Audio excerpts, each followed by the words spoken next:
Şu demokratik toplum sürecindeki değişimleri, talepleri konuşmaya devam ediyoruz. Meclis Komisyonu kuruldu, çalışmalarını sürdürecek. Ankara'da tabii bunlar yakından takip edilirken yeni bir gündem kulislerde konuşulmaya başladı.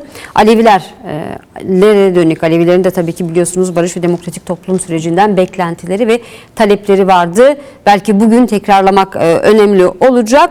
Kulislere göre önümüzdeki süreçte Ekim ayında bir Alevi açımına dönük açıklama yapılacak. MHP Genel Başkanı Devlet Bahçeli'nin yapacağı mesaj verici belirtiliyor.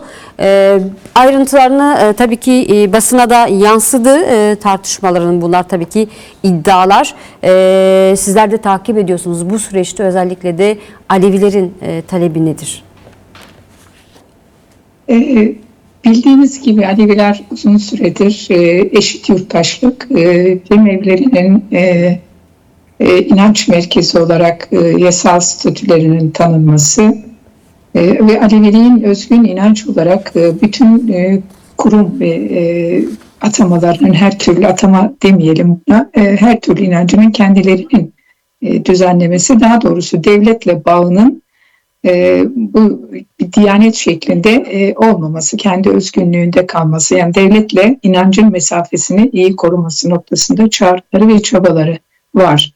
En azından bizim kurumsal olarak Demokratik Alevi Derneklerinin beklentisi, mücadelesi bu yönlü. Yani devletin inançlarda elini çekmesi, inançların kendi özgünlüğüyle kendini yaşatması babında bir mücadelemiz var. Fakat görünen o ki bu kulis haber olsa da gerçekliğinin olduğunu da düşünüyoruz. Çünkü Alevi Bektaşi Cemevi Başkanlığı'nın kurucu başkanı olan Ali Arif Özzeybek ve yine sayın bir gazeteci Çekin'in bu çalışmayı yaptığı. Şunu göremiyoruz, en azından bir Alevi kurumuyuz. Bize bu konuda herhangi bir şey sorulmadığının çok iyi farkındayız. Bunu görüşümüzün alınmadığını beyan etmek isteriz ama diğer Alevi kurumlarının da bize böyle bir görüş belirtmemiz için de bir çalışma var. Biz görüş belirttiği şeklinde bir beyanları yok. Yani görünen o ki devlet yine kendisi başından beri Alevi Bektaşi Cemevi Başkanlığı'nı kurduğu gibi yine bunu da hani o başkanlığı Cumhurbaşkanlığına bağlayarak, yani yeni bir diyanet, yeni bir Alevi diyanetiyle baş başa olduğumuzu, özellikle de burada bir madde var. Diyor ki işte oradaki görev yapacak olan, cemevlerinde görev yapacak olan kişilerin cemevi yöneticilerinin rızalığı üzerine işte onlar atayacak, yani bir atamadan söz ediliyor. Yani Diyanet'teki hoca imam atamaları gibi burada da bir atamadan söz ediliyor. Yani bir inanç ve atamanın bir araya gelmesi kabul edilir bir şey değil. Bugüne kadar bizim pirlerimiz ocağın pirleridir, ocak pirleridir. Hiçbir atamaya ve onların yine bir maaştan söz ediliyor. Bunun kabul edilir bir yanı yok. Yani Alevilikte bu inançta böyle bir şey yok. Bu inanç kendini yaşatır. Taliplerinin, pirler talibinin lokmasıyla inancı yaşatır. Böyle bir süreçten, böyle bir inançtan geliyoruz. Yani bu yeni konseptin diğeriyle bir farkının olmadığı ve bunun da yine topluma zorla dayatılacağı, kabul ettirileceği ve bunu da Alevi kurumlarının, Alevi toplumsallığının bunu kabul etmemesi gerektiğini, etmeyeceğini de söyleyelim.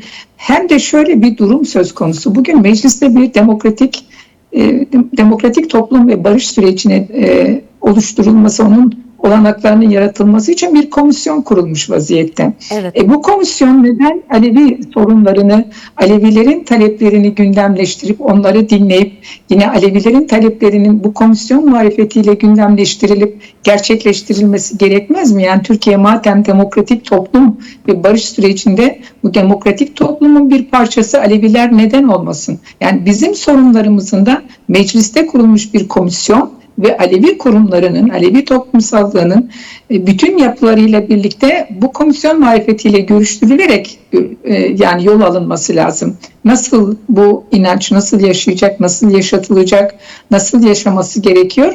Bu şekilde yol almak gerekiyor. Yani biz yönümüzü meclisteki komisyona çevirmeliyiz. Yani Bahçeli neden, yani Ali Arif Özdeybek ve Bahçeli veya Sayın Çekin'in yaptığı bir Alevi planlamasıyla yaşayalım. Biz Alevi kurumları, Alevi toplumu bu süreci değerlendirmesi lazım. Biz zaten kurum olarak... Peki dün Tuncer Bakıran'ın bir açıklaması vardı. Hacı Bektaş Veli etkinliklerinde Aleviler olmadan bunun mümkün olmayacağını, yani bir süreçten söz edilemeyeceğini, Alevilerin müdahil olması gerektiğini ifade etti. Tabii Kürt sorunun çözümü konuşuluyor. Alevilerin bir bölümü Kürt Aleviler veya hak inancından olan, ancak tabii ki milyonlar, 10 milyonlarca Alevi var. Türkiye'de bunu burada vurgulayalım. Arap Aleviler, Türkmen Aleviler ve tabii ki hepsi yan yana durdular. 10 milyonlarca Alevi aslında Türkiye'de ikinci en büyük inanç, aynı zamanda Alevilik inancı. Peki bu noktada neler söylemek istersiniz? Barış ve Demokratik Toplum süreci, az önce ifade ettiğiniz komisyona dair neler söylemek istersiniz? Alevilerin müdahil olmadığı, dahil olmadığı bu süreci nasıl ele alabiliriz? Dün biz de 16'sında Demokratik Alevi Derneklerinin iki eş başkanı olarak Bektaş'taydık. Orada da çağrımızı yaptık. Alevilerin bu kuruma, mecliste kurulan komisyona yönlerini çevirmelerini ve taleplerini burası üzerinden gerçekleştirmenin yolunu aramalarını ve mutlaka bu sürece Alevilerin katılması, dahil olması elzemdir. Çünkü hakikaten Türkiye'de yıllardır mağduriyet yaşayan iki toplumsal kesim, biri Kürtler, biri Alevilerdir ağırlıklı olarak. Evet, diğer sorunlarımız işte doğadır, kadındır, emektir, bunları inkar etmiyoruz ama toplumsal anlamda çok büyük kitlesel bir yapı olarak bu iki kitlenin mevcut komisyonda en çok dinlenen, en çok sorunun çözülmesi için eğilinmesi gereken iki kesim olduğunu vurguladık ve orada biz hem Alevi kurumlarına çağrı yaptık. Dedik ki sizler de yönünüzü buraya dönün ve buralarda da davet, yani isimlerimiz de geçti. Önerildi dinlenmesi konusunda, Alevi kurumların dinlenmesi konusunda öneriler var. Burayı değerlendirip Alevilerin sorunlarının meclis ve Alevi örgütlülüğü ve Alevi toplumu üzerinden çözülmesi gerektiği konusunu orada da seslendirdik. Sayın Bakırman'ın açıklaması çok yerinde bir açıklama. Alevilerin olmadığı bir demokratikleşme zemininin gerçekleşmeyeceği. Ben şunu da söylemek isterim. Yani devlet gerçekten demokratikleşmede ve insan haklarında insanlara haklarını verme, kabullenme konusunda, o pozitif entegrasyon konusunda samimi ise meclisteki komisyonun çalışmalarını açar, buraya ciddi destek verir. Bir yandan komisyon kurup bir yandan da perde arkasından kendi hazırladıkları, kendi dayattıkları Alevi Bektaşi Cemevi Başkanlığı'nın projesini bize tekrar sunmaz. Aynı zamanda şunu da gördük Hacı Bektaş'ta. Mesela bazı siyasi isimlerin kendi adlarıyla cemevi açtığını, hatta o cemevinin yapılışını da biz geçen yıl DAT Kadın Meclisi olarak, İstanbul Kadın Meclisi olarak Hacı Bektaş'ı ziyaret etmiş, orada bir cem erkanı da yürütmüştük. Bizim cem erkanı yürüttüğümüz cemevinin tadilat yapılarak isminin değiştirildiğini, Gürsel Erol adına yeniden düzenlendiğini gördük. Yani bir tadilatla isim addetmek, biz bunu da kabul etmiyoruz. Hatta o açılışa katılmadık. Ve biz Hacı Bektaş'ı o anlamıyla da 16'sındaki etkinliğe bu toplumsal olarak haklarımızı, yani eşit yurttaşlık ve Alevilerin özgün taleplerinin mecliste halledilmesi konusundaki çağrımızı yaptık ve diğer boyutuyla da oradan bu açılışı da biraz onaylamadığımız için oradan da ayrıldık. Bazı eksiklikler de gördük. Mesela Abdal Alevilerin biraz mağdur edildiğine de tanıklık ettik Hacı Bektaş'ta.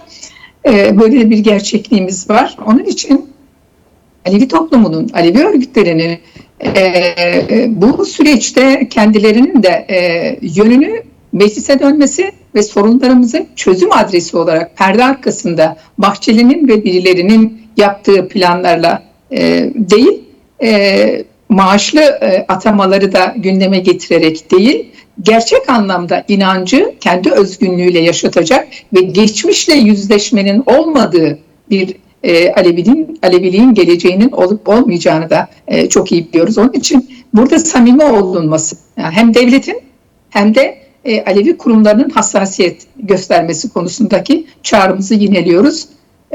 Gelişmeleri de yakından takip edeceğiz. Peki. Evet, her ne kadar polis bilgisi olsa da gerçekliği konusunda da bir şüphemiz yok. Hacı Bektaş'ta Bahçeli'nin bir külliye yaptırdığını ve külliyeyi acaba Bahçeli kendisi Alevi değil, neden bir Alevi külliyesi yapıyor? Bunu da başından beri sorgulayan bir yerdeyiz. Demek ki bu önümüzdeki süreçte devletin buraya çok yöneldiğini, yani Alevilere ve Aleviliğe müthiş bir yönelme, asimilasyon boyutuyla bunu biz Dersim'de çok yoğun gözlemliyoruz. Cemevlerine yönelme konusunda Rehak coğrafyasındaki her cemevine birebir ilgilendiklerini, yöneldiklerini tanıklık ediyoruz. Varto'dan, Erzurum'dan, Dersim'den, Malatya'dan, Adıyaman'dan çok yoğun bir yönelmenin farkındayız. Yani asimilasyon çabaları geçmişte katliamlarla halledemedikleri Alevi toplumunu bugün gerçekten kendi içinden de dönüştürerek yani inanç alanında silmeye çalışıyorlar. Egemen inanca biat ettirmenin yollarını arıyorlar. Biz biat etmek değil, gerçekten olumlu entegrasyon, yani inancımızı kendi özgünlüğüyle yaşamanın yolunu arıyoruz. Bizler entegrasyon dediğimizde bunlar yine anlıyorlar. Egemen olmak anlıyorlar. Tanımak değil, biat edin istiyorlar. Biz biat etmeyeceğiz. Biat etmek istemiyoruz. Biat eden bir toplum olmaktansa olmamak daha iyidir diyoruz ve devletin bu yaklaşımını gerçekten kabullenmediğimizi ve kabullenmememiz gerektiğini de Alevi toplumuna, Alevi örgütlülüğüne tekrar sesleniyoruz. Peki.